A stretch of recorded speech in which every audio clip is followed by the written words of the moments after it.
Hi, we are live. Welcome to a new Leadership Playbook, Evolved Leadership. I'm Keshawn Hughes. I'm here with my partner, Natalie Jobity, and we are so excited to connect with you today. Yeah, this series is something that we both are so excited and passionate about. And this particular topic of evolved leadership kind of came out of our last series 2 weeks, not our last series, our last episode 2 weeks ago. And it just flows so naturally into both of our strengths and our expertise. And so we can't wait to dive into that. Yes, I'm excited. Even the title, because things just come about as we're connecting and talking, and then I wanted to check in with you about what this would be about from your perspective. And I was thinking, ooh, evolve leadership. This is calling people forward, calling people up. This is it. This can feel Yeah. like a lot. Or people might feel ready for this. Maybe this is something that people are already stepping into, already experiencing, and just want to have some alignment with some confirmation as they're on this journey. So I'm excited to see where this goes. I love that you put it like that, and I think you're absolutely right, Kishan. I think it's that there is an acceleration in the Mm, ethos this year, especially, and I believe yes. that a lot of us are feeling called to greater, more, higher, better, improved, evolved, whatever word, but evolved. I feel like it just embodies that idea of wiser, more fully integrated. So we will get into more aspects of that, but I do believe it's the time. It's your time to shine. I'm sorry. It's our time to shine as Yes. people, as women. Yes. Of course, my book is called "It's Your Time to Shine, Girl." But yeah, I believe it's about the time to step into the bigger, the better, the greater Ooh. that we were always meant to be, and Mm. to believe that it's possible. Bigger, better, greater, and what we're always meant to be. Oh, that gives me so many ideas. But before I dive deeply into that, I just wanted to talk about my organization, allow you a chance, of course, to say what your expertise in organization is. I founded Neuro Leadership. I'm a certified neuro coach and neuro leadership consultant. And through my organization, I help individuals and organizations to level up, to feel more powerful and influential, and generating the best impact possible through their leadership, whether they are mid level managers, people managers, individual contributors, executives. We've helped so many different types of leaders and organizations to show up as their most authentic selves, to break out from burnout, to lead more inclusively, to focus and found themselves in the way that they speak and move through their leadership in well being and health, and then of course to be more confident. That's something that comes up all the Mm, time. So I feel like we'll touch on that today: leadership, confidence, and influence as an evolved mm. leader. So that's me in neuro leadership. Yes, wow, that's all. So I love it. I mean, it's very aligned with so my company is the Unveiled Way. Very interesting name, but it's one that was actually poured into me. And I'm getting more clarity about what it actually means. Every year goes by, I'm like, oh, okay, this is not a coincidence. It's really meant to be the Unveiled Way. Yeah. And it's about, I am passionate to help and elevate women. I work with a few good men, of course, too, but just this passion that I had from when I had a business as an image consultant to Mm. empower women to bring their best selves. Now it's about bringing the inner brilliance outer. And that is all about the impact they're meant to have and designed and uniquely designed to make, and to be able to lead with the confidence that helps them lead unapologetically. I love that word, Me too. unapologetically in their arena, in their domain, and wherever they're meant, where their petri dish, as I sometimes like to say. And I work with executives, seasoned executives, and entrepreneurs. A lot of times some executive women are in that transitional place where they're thinking of doing their own thing, and they're ready to build and create their own thing, and they need that guide, that coach, that champion. And that's the role I love to play. It's a role that naturally comes to me. And I also am a certified coach, but I like to say I'm an out of the box certified coach because I use so many gifts in my containers. And yeah, so I just bring my full self. I allow my clients to bring their full selves, Mhm. and we just take it to levels that we cannot even imagine when we start. And that's what makes me so fulfilled in what I do. Oh my gosh, that made me just have oh, I'm raising my hand like I'm like, that just hit me because as in preparing for this conversation today, that is what got me excited. Thinking about the evolution that I have been honored to witness in my clients, my one-on-one coaching clients. It is the best feeling for me. For me, Yes. I'm so glad that I have pivoted into this profession, into this realm that I didn't even know existed 5-10 years ago. And have that's what it is. Witnessing someone's progression, their aha moments, their growth, their transformation, their navigation through very difficult challenges. Yes. Because there's life, there's leadership, but there's life in all of it. And it's navigating the life as you lead, as you be the best version of yourself. And yes, it's about transformation, Keshawn. It's why I changed this year to calling myself transformational, because I realized the heart of what I'm doing is it's about that shift that is needed to bring the best version of that person, that woman out, so that she can lead with the greatest impact that she is meant to. Because without that leveled up being, that evolved leader being, the impact is not as impactful as it can be, right? It's not as transformational. Yes. Oh, it can be negative, it can be distorted, it can be all kinds of things. So my hope, my goal, my wish, and my legacy in all of it, and I feel like this is the legacy of seeing the transformational and the results. And it's not metric results, it's personal, the personal growth, the personal development, the professional development that comes out of doing the work to work on yourself, to be unveiled, so that you can bring the best, highest, finest version of yourself to your domain. Ooh, okay. So you mentioned shift, and I thought about fear. Whenever I hear the word transformation, I just think of the very human experience of being afraid of change, the fear that comes up. And so is there, from your perception, when it comes to evolved leadership, a connection between feeling fear, experiencing real fear, and the shift that has to take place to transform and evolve? Wow, Keshawn. I think that's a really great point. Fear is absolutely part of the equation. And sometimes the fear can be the obstacle that prevents the person from stepping into their greatness, into that evolved state. Other times the fear can be the propellant. It can be I'm so uncomfortable, but I just know that I am meant for more. I want to do this thing, even though I'm scared, terrified, I'm not know what's going to happen. I'm going to let all that go and trust.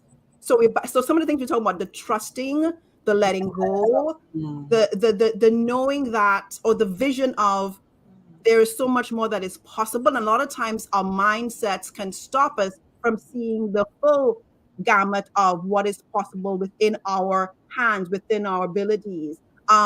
So back to that fear, Keshawn, the fear can be the obstacle, the propellant, I believe, and the fear can derail. A lot of times it's the fear that makes a potential prospect not move forward, even though they know they need it and they want it, but they're scared. They're scared because it's unfamiliar, it's uncomfortable, it can be terrifying even. But it's like, but at some point, I know in my own journey, I had to go past, navigate through the fear of, I don't know what's on the other side, and not even knowing what would happen, but trusting that I didn't have any other option, because going back or staying the same was no longer the option. Oh gosh, okay. I'm thinking about the neuroscience of fear, and what I help people understand through trainings and coaching is the commonality in the human experience of the fight, flight, freeze response. And so fear is in the mind, it's in our thinking, it is the obstacle. It can also be the propellant when we connect with the body. So there's a mind-body connection. So as we're feeling fear, as we're experiencing it, the physiological experience of fear when we are in fight, the aggression, the defensiveness. Yeah, the armoring up. Oh, I love that. I love that term, particularly as it relates to people of color, as a Black woman, wearing that armor, going into every environment and being unconscious of it when it's on me, when it's definitely showing up, or worrying, overthinking, analysis paralysis, procrastination. These are the ways that fight, flight, freeze show up, or even a fawn response, which comes up when people just are going to obedience. Just tell me what to do. You as a coach, can you just tell me what to do? Can you just tell me how to evolve? Just give me the play-by-play, or whatever that person you deemed as the God. Yes, to tell you, like, just tell me what to do and I'll obey, as opposed to being in your power, standing in your power, and trusting that the answers are within you. Exactly. To move forward in the way that you should go. Yes, absolutely. So I think let's talk about some of the tenets of what this evolved leadership looks like. And I think we kind of touched on one a little bit earlier, and we touched on it last episode. We talked about trust in self, trust in the process, trust in the other persons, and trust in our creator, or whatever your beliefs are, trust in a higher power. And so without that trust, because I know, like, again, back to my own journey, if I didn't believe that it wasn't just me on this journey, but there was a higher God is who I believe in, guiding this, I don't know if I would have taken some of the steps I did. I would have been like, I don't know what I'm doing. I can't. But knowing that so much of what I do in my life right now is spirit-led, spirit-driven, guided, so, and that requires a yielding. And it's about that. It's about knowing that, but also trusting in my own agency and authority. Like you said before, sometimes people can get into this obedience, let's follow the rules, let's follow the blueprint, not even realizing that all of that is within, like, your customized blueprint is in you. And why would you want to follow a template that was probably not made or designed to make you thrive? So when we come to that place in our lives, our understanding, our self-awareness, which is another tenet of evolved leadership, is our level of self-awareness. When we come to that place of self-awareness where we know we have the authority and the agency to make and trust our choices, game changing. Wow. It is game changing. It is. And I'm literally, as you're talking about trust, I think about that because it comes up again and again in conversations I have with leaders. That self-trust. That self-trust. If from your experience as a coach, I'm just curious, where do people stumble when it comes to trust the most? Especially spiritual people, spirit-led people, as you described. So we can put our trust in a higher power.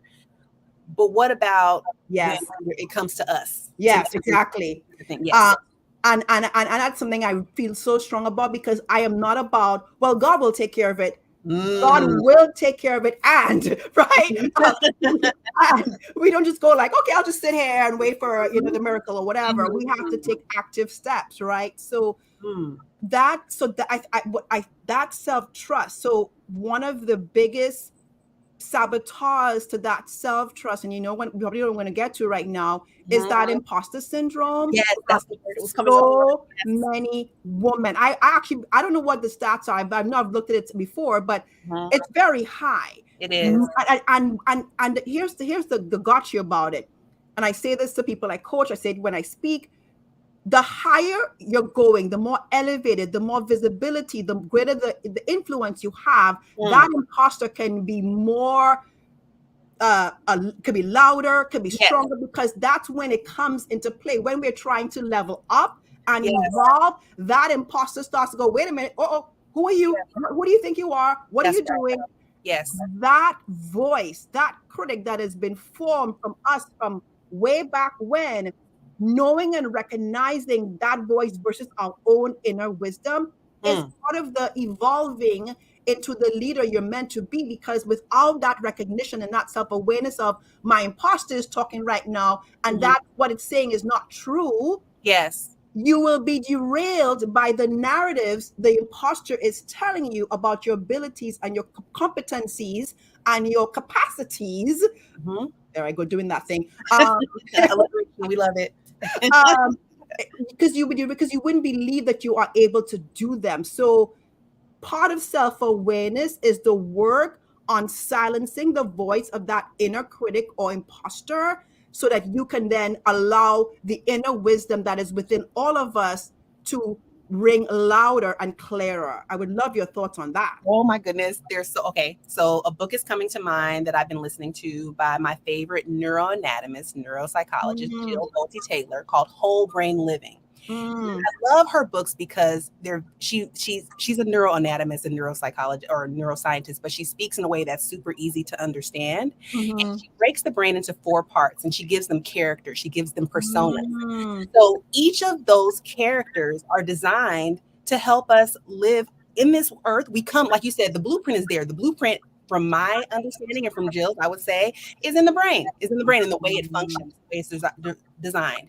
And the imposter, I'm thinking, comes from that character 3, she calls it, which is the left brain oriented fear response, the left brain oriented fear emotional brain. Yeah. And then we have a right brain oriented character 4, which is our present, our anything is possible. Yes, a creative. That creative, but it's in the moment. It is actually able to assess information.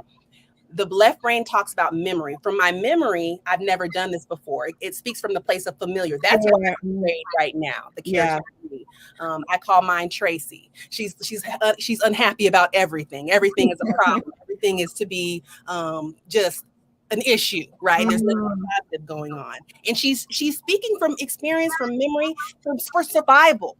That's what she's speaking from. She wants to keep me safe.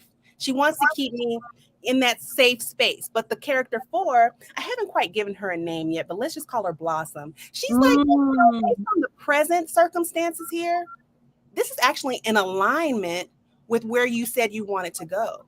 You are safe. So asking ourselves from moment to moment, am I safe? What are these pieces of me, these characters within me trying to tell me in the moment? Can I have a relationship with them? Can I honor their voices? Can I not try to suppress, ignore? Because when that happens, it just bounces up harder. When you talked about being able to go to the next level, I've talked to a client about this, a couple, where the fight response happens. The fight is right before your breakthrough. It's right before the clarity. And the fight can get even stronger. So I hear that imposter voice in several different ways: as a fight response, the internal defender, the one that's just looking at from memory and familiarity, saying, no, we can't do this. This is not safe for you. Right. And then I think about the spirit-led part, according to neuroscience, from that present awareness, that state that says it's in alignment with your goals, you are safe, and you can take one step at a time forward to evolve, to move and to progress. Yeah. This whole idea of the imposter. So the imposter, and we should make this point, and I make it all the time now.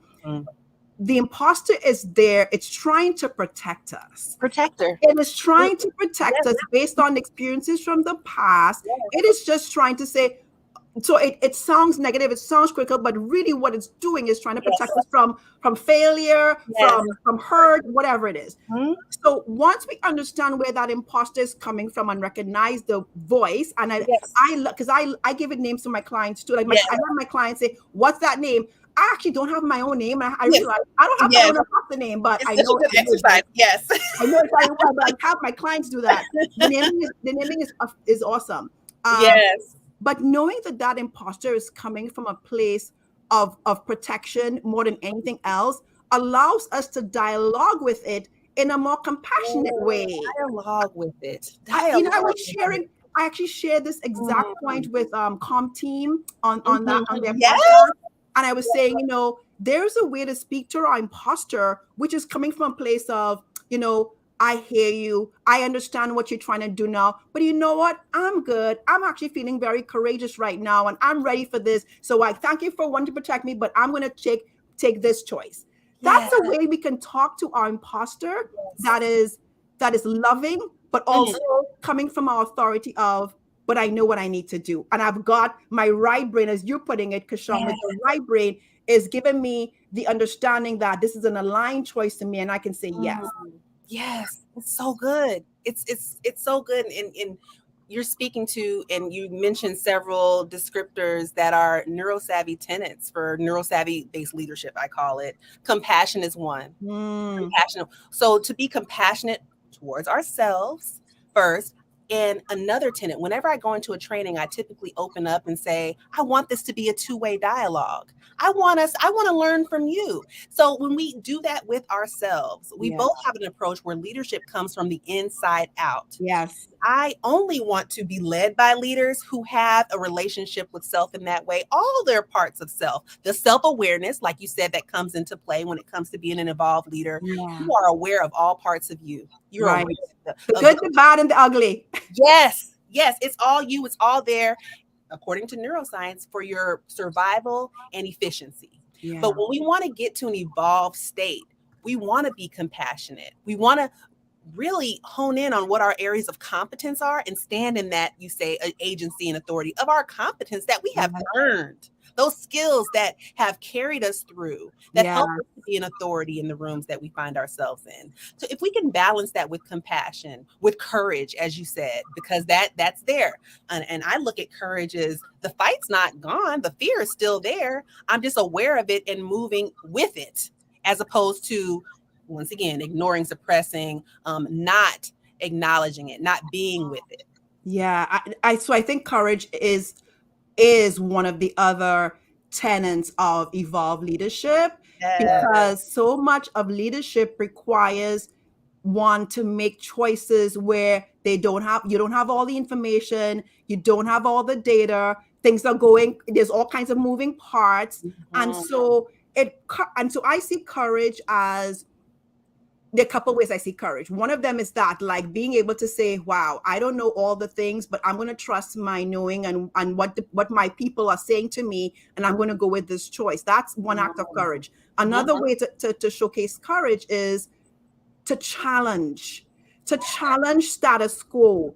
And that is something that I don't know, I didn't even know this was a part of who I am, but I call myself a quiet disruptor. It's coming out more and more with these past couple of years. But part of being that quiet disruptors, and I see disruptors as a very positive thing, not a negative thing. Me too, as same. Because it's like reimagining, reconfiguring, repurposing what's been there from a way back when, and saying to yourself, is this still working? Is this what we really need? What's another way to do this? What's a better way to do this? I have maximizing my top number 2 strengths. I was always thinking about, without even realizing it, how can I make this better? Not from my that's evolution. That's evolving. Not from my ego place either, right? From a place of, like, excellence, from a place of, let's make everybody succeed, let's make everybody thrive well, let's make, back to that whole oh god, we can't even have time to get into the whole idea of regenerative leadership, which I thought we would get to today, because that's, I think, it's all about evolved leadership. But that idea of, we can challenge and the way things have done, and still, and because there's so much ands around here, and have a mindset of inclusivity, see the whole thing as an ecosystem, like the regenerative farming does. It's an ecosystem you create as with an organization, a company, a business, a firm. We are creating ecosystems, and we want those ecosystems to be self-generating, to be regenerative, to be thriving, to foster the best of every aspect that is within that ecosystem. And I just get lit up by this idea, Keshawn, that's new to me, is, this idea of regenerative leadership. And tying it back to what the regenerative farming is like. And just to know that when you do farming that way, the flourishing that happens with the plants and the vegetables and the fruit and the flowers, and that same principle can be applied in our businesses, in our companies, in our organizations. DEI, it takes DEI and all that to a whole other level. An evolved level. That is what it is.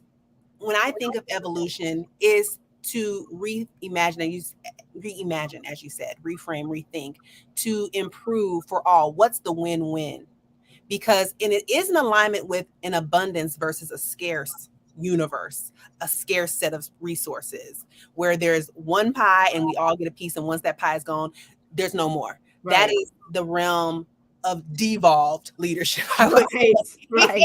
The crabs in the barrel mentality. Yes, right. And so that's something, and that's the survival orientation. And so I just tie it back to, we already have this within us. The way our brain is designed, there are different parts of the brain. There is the lower brain, the midbrain, and the prefrontal cortex, our highest executive functioning brain. And so often we don't spend a lot of time there. We just don't. That is the place where we can act and speak and connect from an evolved leadership stance. That's where most of our empathy receptors are. That's where we have our visioning, and our motivation comes a lot from that space of our brain. And I think we're mostly taught how to act from our emotions, or just our behavior, our trained behaviors, and from habits, from things that we've learned and seen other people do. To evolve, sometimes you have to step out as an individual, as the only, as a trailblazer, and Yes. pave the way for others. And then you have to find other trailblazers along the journey with you, to do that within community, so that you can bolster that courage that is so needed to get to the next level for yourself. I just love everything you just said. And for some reason, I'm seeing a delay on my side, and I'm not sure where it's coming. You seeing that too? No, you seem fine. I keep freezing with my stuff. I'm like, okay. I love everything you just said. That trailblazers is one of my words, right? Like, Love it. love this idea of blazing trails, but we don't have to blaze the trails alone. Like, Right. and the idea that sometimes we have to step outside of what's known, what's already been done, what's comfortable, to blaze that whole new trail that's uncertain, that's not paved yet, that's rugged, that's rocky and obstacles in the path. But we're the ones that are slowly, bit by bit, step by step, with others, not alone, Yes. with others, blazing a whole new trail that is likely, probably better. Absolutely. Because that's the whole point of a new way. It's usually better than what's existed before. Yes. I really want to ground this conversation in that part of evolved leadership. We want better than what exists now and what is to come, or what we had before. We want a better experience. We want a holistic experience. We want it to be regenerative. We want it to be compassionate, connected. Yes. And when you say alone, that word came up a couple of times, and I recently heard a speaker describe alone as all one. We're all one. So once again, tied to that collectiveness of an evolved leadership perspective, where there's a win for me, there's a win for you, it's better for all.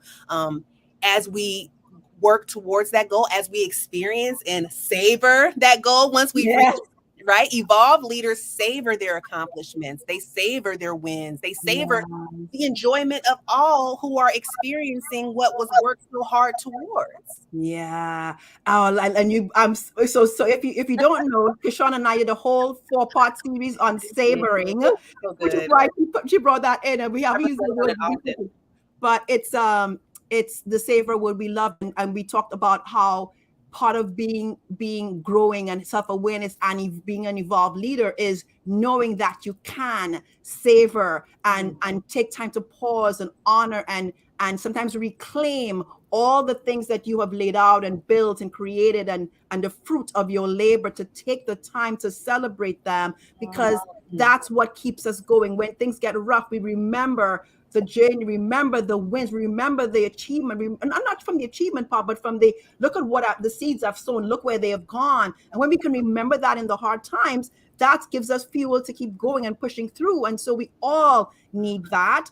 And oh gosh, the time is almost here, but I guess if we had to close this idea of evolved leadership, so we've talked about trust, we've talked about courage, we've talked about self-awareness, we've talked about, you didn't say empathy and compassion, we've talked about inclusivity. All those are aspects or tenets or pillars of what Keshawn and I believe is the evolved leadership that is needed in the times we are in today. And I have this sentence I keep saying, and I'll keep saying it till I don't know when. The world right now is calling for a different type of leader. And I believe what the little bits we have touched on in this 30 minutes, all those tenets are what is being called for all leadership. And if we can truly embrace these ideas and embody them and express them and implement them in the way we manage, we lead, we be as senior executives, business owners, founders, what all of it. Wow. Yeah. What would we be what I like our minds will be blown. Yes. It's the possibilities are there. People are already in it. There are evolved leaders already in this work who are see the fruits. We experience the enjoyment and fruits of their labor, of their courageousness, of their willingness to step forward and evolve and to continue to evolve, to not stagnate. There's no plateauing. No.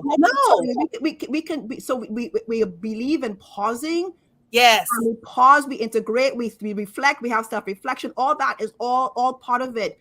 But there's no plateauing in terms of, well, I'm here and it's good and I'll just keep staying here. A lot of people get to that point where maybe whether it's exhaustion, whether it's tiredness, whether it's whatever, but we have to be fueling ourselves and practicing good self-care and all of it to be able to keep on building in a healthy way and growing and evolving, because this is a journey. It's a marathon, not a sprint. None of us get there wherever there is, but we keep evolving closer to the there. Yes. And there are milestones along the way that I'm so glad that you mentioned the need to pause and to celebrate. We have to do that. And I'm curious, Natalie, if you were to have like 1 to 2 practical steps of where to start, if someone wants to step into a more evolved leadership journey practically, what's something that a person could do today to feel like, okay, I get the concept and I want to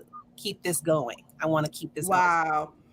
Gosh, practical. I mean, so what I think is practical, you might think is not, but it is practical. Yes, and I think what we were talking about, we didn't even mention confidence, which is a big part of this, but the flip side of the imposter syndrome is confidence, right? So when we have full confidence, the imposter doesn't get airtime. And so practically, it's about the self-awareness. I feel like working on with a coach, a therapist, a guide, a mentor who can help you hear the imposter or the derailer, the saboteur to your success, so that you can now recognize that voice and learn how to tune into something I so wholeheartedly believe in each of us has, is inner wisdom that helps us make more aligned choices, aligned to our values, aligned to our aspirations, aligned to who we are. And when we recognize the difference in that choice versus the choice that comes from the should, the imposter, the criticism, that creates room for us to have a new pathway and a new trajectory that is built from our agency, authority, awareness, confidence. And that's the foundation. So I feel like practical step is work on yourself. That's the practical. Oh my goodness. Okay. So my practical step was about, self-awareness as well. So I'm like, that's going to be mine. I believe that self-aware leaders are the best leaders. And it can start with taking a self-awareness type of assessment. I always recommend the SCARF model assessment, understanding that from a neuroscience perspective, how you tick, how you're wired, what are your primary ways of feeling rewarded. That's really interesting to know. And your primary ways of when you feel threatened and distressed. The SCARF model assessment will provide that. I just recently took this Clifton Strengths Finders assessment and shared my results with Natalie. So having an accountability partner. So once you do, those are 2 different self-awareness assessments you can begin with to get to know yourself, because evolved leadership starts and stays from the inside out. It's always an evolution. It's cyclical, and learning about yourself and having someone hold you accountable and call those things out in you. It's so important. That's a place to start, a practical place to start. I think we're on the same page with that. And I have nothing more to say other than, wow, we had 35 minutes as usual. We're a little over. Yes, so good. There's so much more Keshawn and I can go into with this, and we will probably think about ways we can share more knowledge, go deeper with any one of those things that we mentioned today. But we're so happy for all of you who joined us live. And if you listen to the recording, we welcome you we welcome you to come and hear us every 2 weeks on Tuesdays at 1 on LinkedIn and YouTube, streaming this new leadership playbook series. Yes, also on Facebook, and our next streaming conversation will be on June 6th. I just put links in the chat to Natalie's book, Well, thank you. The Shine Girl, and up to my Neuro Savvy membership subscription service, where you can tap in at different levels to have this kind of information that was shared today to help you evolve in your leadership, to help you feel supported within community, like we said, so you can take those courageous steps to become the leader that you already are. Yeah. Want to see and want to be. Amen. Thank you, everyone. Thank you. Thank you so much. Until next time. Bye-bye.